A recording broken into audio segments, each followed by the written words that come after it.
मैं doctor RP. Singh आपका अपने YouTube channel doctor Raghav Ayurveda शक्ति में स्वागत करता हूँ।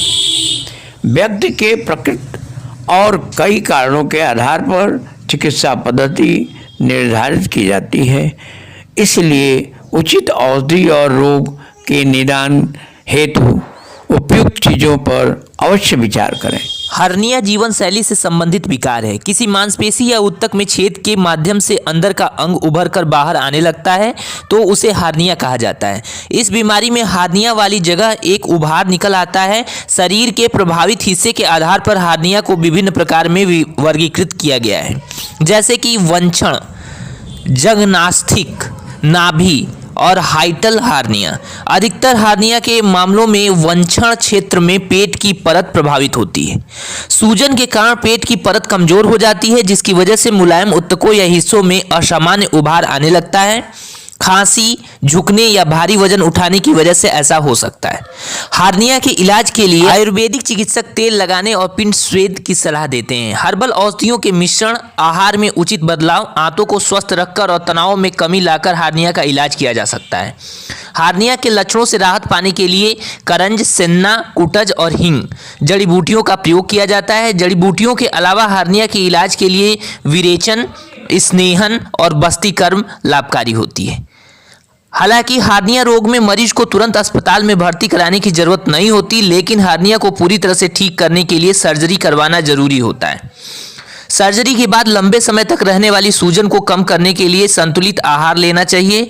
इसमें पौधों से मिलने वाले फाइबर, ट्रांसफैट की जगह पौधों से मिलने वाली वसा थोड़ा थोड़ा करके खाना और रिफाइंड एवं संसाधित खाद्य पदार्थों से दूरी शामिल है। आयुर्वेद के अनुसार आंतों की सूजन को ही हार्निया कहा जाता है। आयुर्वेद में इसे आंत्र वृद्धि कहा गया है। जीवन शैली से संबंधित कई कारणों की वजह से हार्निया की बीमारी हो सकती है, जैसे कि अनुचित आहार लेने के कारण वात का बढ़ना, ठंडे पानी से नहाना, भारी वजन उठाना, देर तक दौड़ लगाना, प्राकृतिक इच्छाओं जैसे कि पेशाब या मल त्याग की क्रिया को समय से पहले ही करना। बढ़ा हुआ वात दोष आंतों को कमजोर कर उन्हें नीचे उतारने लगता है, जिसकी वजह से इनगुइनल हार्निया होने लगता है। पुरुषों में हार्निया वंक्षण नलिका के माध्यम से अंडकोश में फैलता है, जबकि महिलाओं में यह वंक्षण लिगामेंट के नीचे ग्रंथियों के जमाव के रूप में होता है। हार्निया का ध्यान न रखने या इसे नजरअंदाज करने पर अक्सर सूजन की समस्या हो जाती है। हाइटल हार्निया में नाभि के हिस्से में हार्निया होता है और आमतौर पर यह समस्या कमजोर बच्चों में देखी जाती है।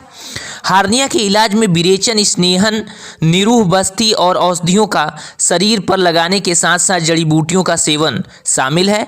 हर्बल उपचार में आंतों की खराब सेहत की पहचान कर वहां से बैक्टीरिया और पैथोजन को हटाया जाता है। इस तरह आंतों और पाचन तंत्र को मजबूत किया जाता है। हार्निया के आयुर्वेदिक इलाज में पहला है स्नेहन। इस प्रक्रिया में गर्म औषधीय या सुगंधित तेल से शरीर की मालिश की जाती है। इस तरह शरीर की नाड़ियों से विषाक्त पदार्थों को बाहर निकाला जाता है। वात बढ़ने के कारण हुई हार्निया का इलाज तिल के तेल या घी, मक्खन, वसा युक्त मक्खन से दूध के ठोस पदार्थ और पानी को निकालने के लिए दूध के वसा को हटाकर से किया जाता है। जबकि कफ दोष के कारण हुए हार्निया में सरसों तेल, कैनोला तेल और अलसी के तेल का प्रयोग किया जाता है। विरेचन, पित्ताशय की थैली, यकृत और छोटी आंत से अत्यधिक पित्त को हटाने में विरेचन कर्म सबसे ज़्यादा प्रभावकारी है। कफ दोष के कारण हुए सूजन के इलाज के लिए विरेचन के लिए अम्लपर्णी, सेन्ना, त्रिकुटी, पिपली, सुंठी, मारिच का इस्तेमाल किया जाता है। वात दोष को खत्म करने के लिए गर्म, नमकीन और तैलीय विरेचक जैसे कि काला नमक, इसबगोल और अदरक का इस्तेमाल किया जाता है। विरेचन कर्म के बाद पाचन अग्नि को बढ़ाने के लिए हल्का भोजन दिया जाता है। इस क्रिया के बाद व्यक्ति के शरीर को ताकत देने के लिए स्नेहन कर्म किया जाता है। अगला है निरूह बस्ती। निरूह बस्ती को स्थापन बस्ती के नाम से भी जाना जाता है। इस प्रक्रिया में दूध और थोड़े से तेल में हर्बल काढ़े का एनिमा मिलाकर प्रयोग किया जाता है। बढ़े हुए अंडकोश, भीतर वात विकार और कमजोर ऊतकों के लिए उपचार सबसे अधिक लाभकारी होता है। यह प्रक्रिया आंतों की मांसलता को मजबूत और साफ करके पूरे शरीर को स्वस्थ करती है तथा ऊर्जा देती है। इसमें ऊतकों से विषाक्त पदार्थों के साथ साथ पाचन तंत्र से मल को बाहर निकालकर पूरे पेट की सफाई और उपचार किया जाता है। अगला है पिंड स्वेद। इस प्रक्रिया में प्रभावित हिस्से पर तेल लगाया जाता है और चावल के गर्म पेस्ट से बनी पुलटिस से सिकाई की जाती है। हार्निया की आयुर्वेदिक दवाओं में पहला है हिंगू। पाचन में सुधार के लिए हिंगू का इस्तेमाल किया जाता है। आयुर्वेद के अनुसार हिंगू में दीपन गुण मौजूद होते हैं। इस प्रकार के कंद से प्राप्त गोंद और हिंग के पौधों की जड़ की प्रकृति ऐंठन से राहत, वायुनाशक, कफ निस्सारक और रेचक प्रभाव वाली होती हैं एवं इस वजह से ये हार्निया के लक्षणों से राहत दिलाने में मदद करती हैं। वात विकारों के इलाज के लिए इसे सबसे बेहतरीन जड़ी बूटियों में से एक माना जाता है। पेट फूलने, ऐंठन, दर्द और गैस की समस्या से निजात पाने के लिए यह उत्तम जड़ी बूटी है। अगला है कूटज।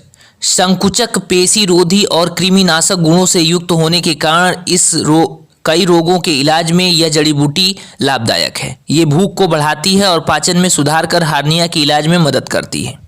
अगला है सेन्ना। ये जड़ी बूटी पेरिस्टल्सिस यानी भोजन को पाचन तंत्र में विभिन्न जगहों तक ले जाने वाली मांसपेशियों के संकुचन की श्रृंखला, जिसे क्रमाकुंचन भी कहा जाता है, को बढ़ाकर मल त्याग की क्रिया को बेहतर करती है और आंतों की मांसपेशियों में नियमित संकुचन लाती है।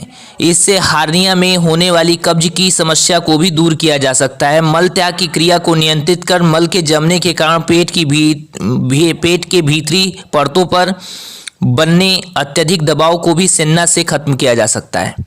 अगला है मजिष्ठा। काढ़े, पाउडर, पेस्ट या घी के रूप में इसे प्रयोग करते हैं। मजिष्ठा की जड़ को खून साफ करने के लिए जाना जाता है। ट्यूमर और सूजन से संबंधित कफ विकार के इलाज में मजिष्ठा प्रभावी है, इसलिए हार्निया के उपचार में इसका प्रयोग किया जाता है। अगला है करंज। करंज आंतों को उत्तेजित कर पाचन को बढ़ाती है। ये शरीर में जाकर भोजन को टूटने और आवश्यक पोषक तत्वों के अवशोषण में मदद करती है। ये पेट की गैस को खत्म कर पेट फूलने की समस्या को राहत दिलाती है। हार्निया के लिए आयुर्वेदिक मिश्रित औषधियों में पहला है त्रिफला गुगुल।